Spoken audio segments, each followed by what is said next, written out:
Hey, what's up, y'all? This is Rodney, and I'm back, and I just wanted to go ahead and give my review on Love and Marriage Huntsville. Y'all need to come on, girl. I don't want to complain, but part of the reason why y'all are getting this review so late is one, um, I'm starting to clock out of this season. Um, Two, I also just did not feel like being on a roller coaster ride of emotions when it comes to Kimmy. Girl, when I tell you every episode I'm crying like I know this lady, girl, it don't make no sense. It don't make no sense. So it's just like I don't feel like it. I don't feel, at one point I was like, girl, do I need to continue to review Love and Marriage Huntsville? Because at this point I just feel like we're just besides Kimmy's, and I don't want to even call Kimmy's. I don't even want to just reduce what Kimmy is going through down to a storyline. Because, girl, that ain't no storyline, okay? But besides what Kimmy is going through on the show, that's the only thing that's kind of keeping me, you know, but that's also the thing that makes me sad to watch at the same time. It's drawing me in, but it's also like I don't want to watch because I don't feel like crying. Girl, I took some notes. Let's get into it. I thought it was funny when the son was praying. You had the little girl over there looking like, girl, hurry up. I'm hungry. You done prayed for about 17 minutes. I thought that was funny. The food, I mean, it looked all right. I mean, this is what it is, right? I have an idea of what breakfast should be, and when it's not what's in my head, I feel like it's a flop. So as far as was concerned, that breakfast was a flop. I was thinking I was gonna see pancakes and French toast and waffles and fried chicken and eggs and girl bacon and pan sausages and fruit and you know what I'm saying. But I guess it wasn't but a few of them. You know, when you really count the kids really don't need that much. And I'm sure Martell is watching his figure. You know, he's the muscle man. So he only gonna eat so much. You know, Martell Melody is probably watching her, you know. And then Miss Marlene, she looked like she could smoke a cigarette and drink some Paul Masson for breakfast. I love Miss Marlene, but Miss Marlene look like she drink brown for breakfast. Girl, just wake up and pour her a glass and smoke her a council stick. Okay? Oh, girl, that was the wrong time. And smoke her a cigarette. Girl. Anyways, child. Um, but Maurice, he invites the Scots over. I have so much to say about this. I actually had a little conversation with my sister last night. So this is the first thing I want to say. Did I say Maurice? I meant Martell. Martell. I don't know why I wrote Maurice. Girl, 5 seasons in and I still don't know these people, don't know these folks' names. Martell. It does go to show, Melody did say this, that it just goes to show how disrespectful he was in their marriage. But it just goes to show how disrespectful and inconsiderate that Martell was in their marriage. Because why does Martell think that it would be okay for him, who is a guest on the trip, to invite someone else over without getting permission from the host of the trip?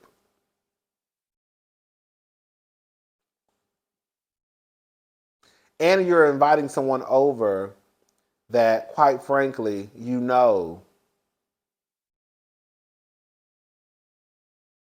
Melody doesn't fool with.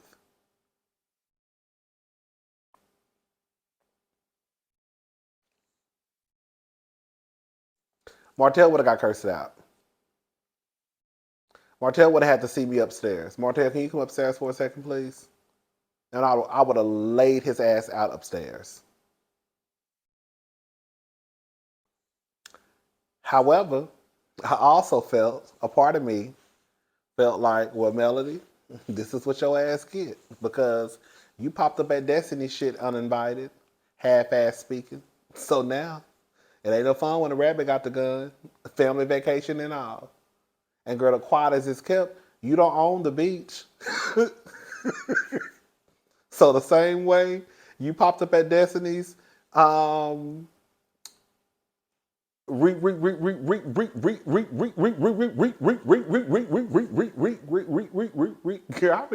opening this girl Destiny had. Re-grand opening. Girl, even though it was a public invitation out, I guess on Facebook or MySpace or Black Planet, I don't know. You popped up unannounced, right? Because for the sake, and some of y'all said that, well, girl, they're shooting a show. Why would you think the star would not be there? Well, girl, I guess that goes the same for this scenario. Well, girl, they're shooting a show, and girl, if Tisha is, girl, 30 minutes away, what makes you think that one of the OGs would not be there? And she actually received an invite. Now she shouldn't have received an invite, but it doesn't take away from the fact that she did. To me, it's the same scenario, almost. The only thing that makes it a little different is that, girl, it is a family vacation. But other than that, girl, it's still the same situation. Someone who you're quite not there with, as far as like being friends, coming into a situation that they quite frankly shouldn't be. They shouldn't be there, and now making it uncomfortable for the owner or the host. To me, it's like a mirror like situation from Destiny. What happened at Destiny's grand opening. Anyways, child.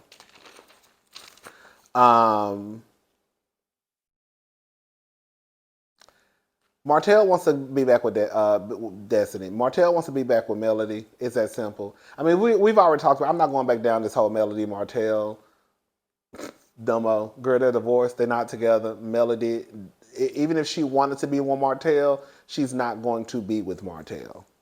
That's the part that people need to grasp. Even if Melody wanted to be back with Martell, she's not getting back with Martell. He is showing photos in his phone.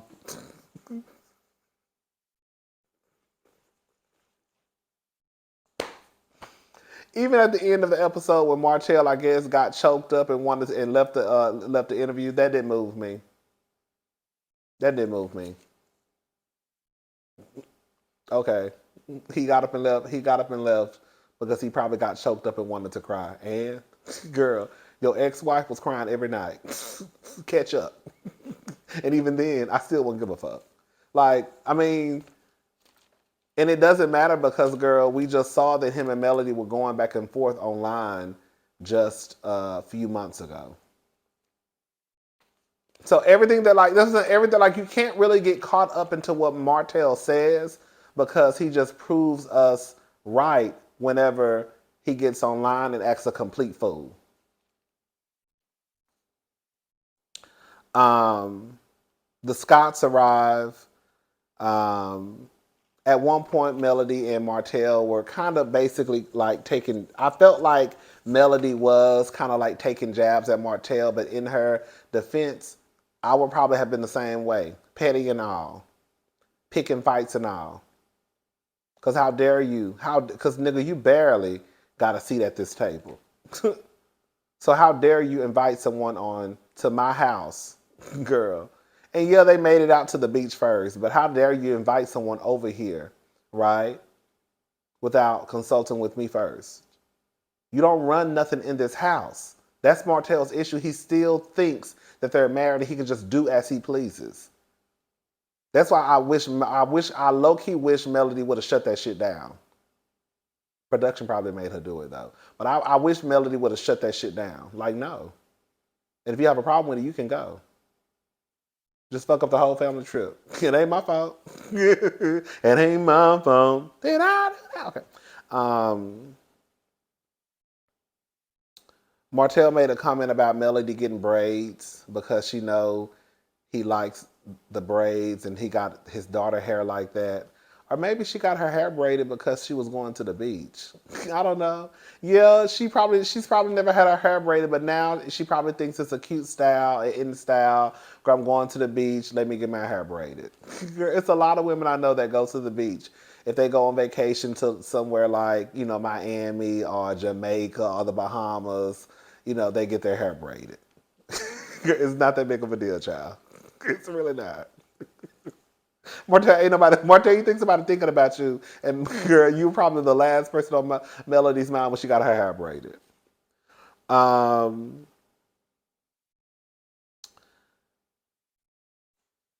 can I just say this? Marceau,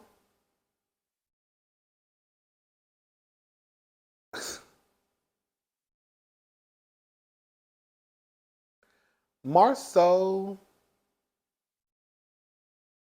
I don't know how to say this. No, I do know how to say it. I'm just gonna say it. Marceau is a trash ass father. Marceau is probably one of the worst fathers I've ever seen on television. He's not. I'm exaggerating, but girl, he's up there. Marceau don't want to take his son fishing. He don't take his son to get his hair cut. You don't know if your son is allergic to peanuts. You said that these kids are not yours. They're Tisha's. You just the father.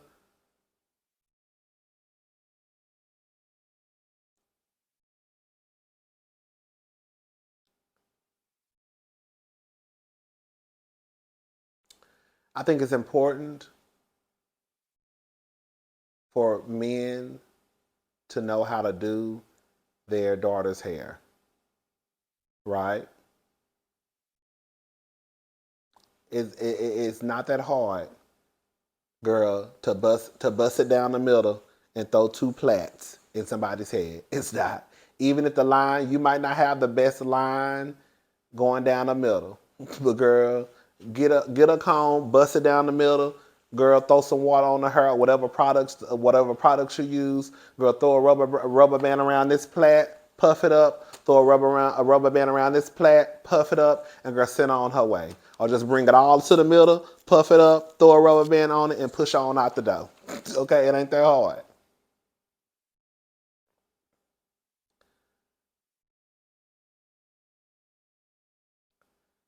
I think that I don't think there's an issue with women or mothers taking their sons to get their haircuts. Sometimes you ain't got no choice. You see what I'm saying? If you're a single mother, you ain't got no choice. Even if you're married in a relationship, some days you may not have a choice. Your husband could be busy, he could be at work, he could be taking care of your mama, his mother-in-law, your mama. He could be at his father's house, he could be at his mama's house, mowing the lawn, and school start tomorrow, and I got, he's busy over here. Anything can come up. So I'm not saying that a man has to solely be responsible for taking his son to the barbershop. But it just goes to show how musty, dusty, and trifling Marceau is, to the point where you don't take your son to the barbershop. Like, that's one of the things, and this may sound sexist and misogynistic and all of the above, child, but that's one of the things that I do expect men to do when it comes to their son, is at least take them to the fucking barbershop. Now, I know Marceau ain't got no hair, he bald headed. Girl, but that don't have nothing to do with nothing. Why is Tisha fully responsible? It sounds like Tisha do everything at that house, and Marceau don't do nothing but just pay the bills, I guess. Pay the bills, pay the light bill, and use Tisha's social security number to make sure he can get whatever business is in her name.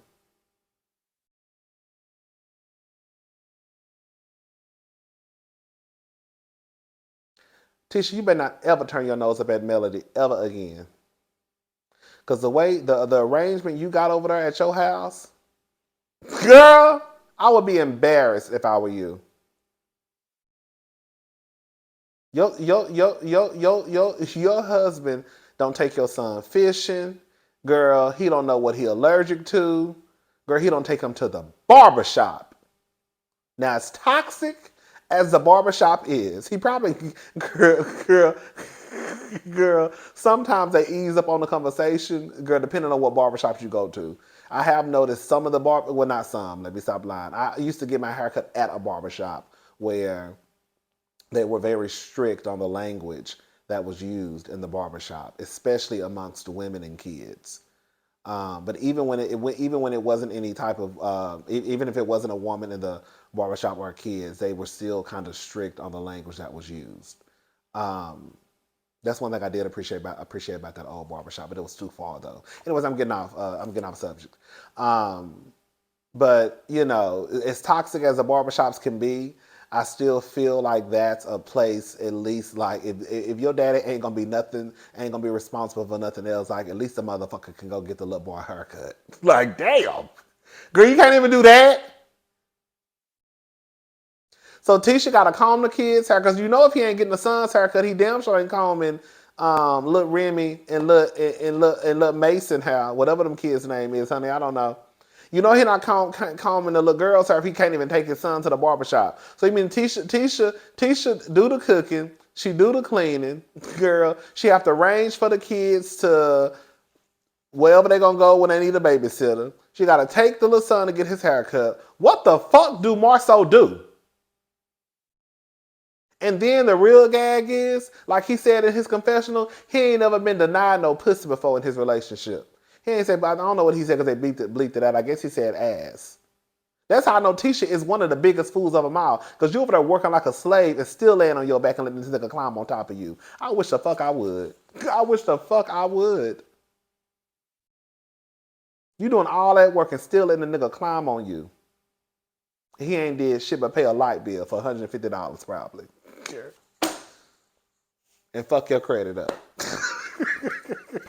Yeah, I'm sick of Marceau. I'm sick of Marceau. I'm sick of Tisha too. And I love y'all know I love Tisha. Anyway, I got a little soft spot for Tisha. Y'all know how I feel about Tisha, even though she messy. I still got a little soft spot for Tisha, girl. Tisha said my girl a little bit, girl. But anyway, child. I don't really have nothing else to say, girl. Kimmy, I boohoo cried. Kimmy cut her hair off. I don't like to spend a lot of time on Kimmy. Kimmy cut her hair off. I thought it was absolutely dope as hell when the friend gave her some hoop earrings. I said, yo, that's how you give her some hoop earrings, girl. And that was pretty much it. It was a sad scene. It was just sad. It was sad. And that's all I can really say. Okay, we moving on. Martell and Marceau have a talk. Marceau says the trip to Africa changed his outlook, basically more time with his family. I don't know what Marceau be talking about. Marceau is the type of person, he like to say shit because he knows that it sounds good. It sounds good coming out, but he actually doesn't live that life. So like Marceau will say that I went to Africa and it changed my perspective once I got back, spending more time with the family. But you really don't fuck with your family like that. Like you don't take your son to go get his hair cut. You don't take your son fishing. You don't know what your son is allergic to. Girl, you don't comb those daughters' hair. I know you don't because you can't even take the son to go get his hair cut. So I know you're not sitting down greasing scalps and shit. Okay? Like, these y'all niggas though. I'm just here. I'm just telling y'all what I see on my TV screen. That's it. That's all I do. I ain't got no man. Girl, I ain't got no man. Girl, I ain't got no man. And the way I see these niggas, how these niggas be dragging, girl, these women on TV, girl, why would you want one? Can't quiet as this girl. Y'all ain't seen these TV shows of these niggas just disrespecting these women left and right, and y'all, girl, standing in line, waiting to be the next one. Girl, knees just scraped up and bloody. Girl, just bald-headed. Girl, look at Erica Mena. Look at Erica Mena sitting over there, girl, looking a mess, because she done let this man come over there and suck the soul out of her body. Poor unfortunate soul. Girl, you're a poor unfortunate soul, girl. Anyways, child, let me shut up. Tisha asking Melody all these questions. Melody giving her just enough, girl. I don't blame her. Because we not friends like that. You don't know the truth. Basically, Tisha said something in her confessional about Melody. You really not knowing if Melody is telling the truth, or basically not knowing what to believe when Melody tells you, because she could even convince herself of, like, basically. I can't remember what Tisha said, but whatever Tisha said, baby, I was like, mama, you need to put a mirror up right now, baby. Because whatever you just said about Melody, honey, that 100% applies to you. She said something about Melody not, when Melody tells, I guess, a story, she may leave parts out, or she may only tell you what she wants you to know. And even then, she like makes herself believe what she says. Girl, what?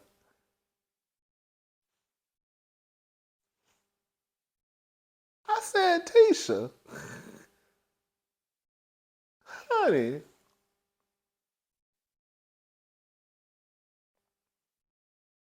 Girl, I said, girl, what is she doing? Are you talking about yourself? And that was pretty much it, girl. I ain't got time for Martell.